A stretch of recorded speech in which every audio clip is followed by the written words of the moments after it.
Sejumlah orang melayangkan gugatan ke Pengadilan Negeri Surabaya terkait putusan yang membolehkan pernikahan beda agama. Para penggugat menganggap keputusan Pengadilan Negeri Surabaya mencederai ketetapan hukum agama dan undang-undang. Namun bagi sejumlah kalangan, setiap orang berhak membangun keluarga tanpa memandang agama. Sejumlah orang menggugat putusan Pengadilan Negeri Surabaya yang membolehkan pernikahan beda agama antara RA yang beragama Islam dan EDS yang memeluk Kristen.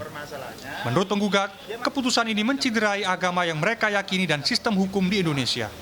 Dalil mereka, tidak ada satupun agama di Indonesia yang membolehkan pernikahan beda agama. Mereka juga menyinggung Undang-Undang Nomor 1 Tahun 1974 tentang pernikahan.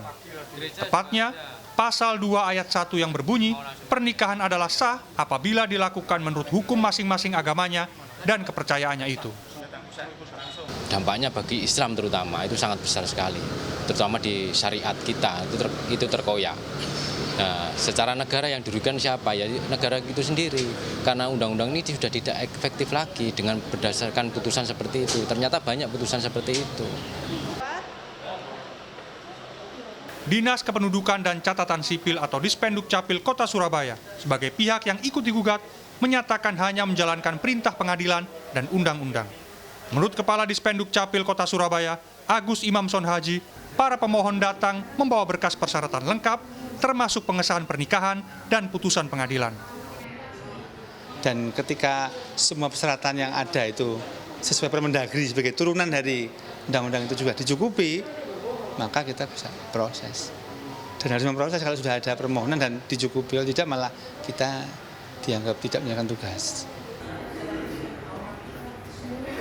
Dalam pertimbangannya, Hakim Pengadilan Negeri Surabaya menyebut perbedaan agama tidak merupakan larangan untuk melangsungkan perkawinan yang diatur di Pasal 8 huruf F Undang-Undang Pernikahan.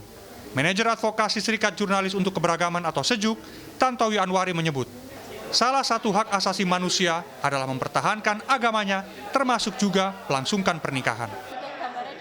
Posisi negara adalah tetap memfasilitasi negaranya untuk bisa menikah dicatatkan di catatan negara, bahwa aturannya belum bisa, ya faktanya terobosan-terobosan hukum itu sudah dilakukan. Itu yang pertama di banyak pengadilan negeri.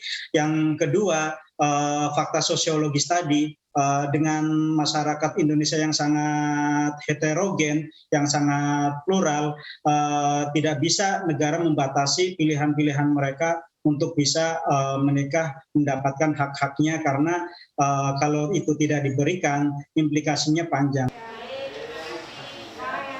Menurutnya, implikasi itu termasuk hak anak-anak mereka, hak administrasi kependudukan, sampai hak sebagai warga negara lainnya.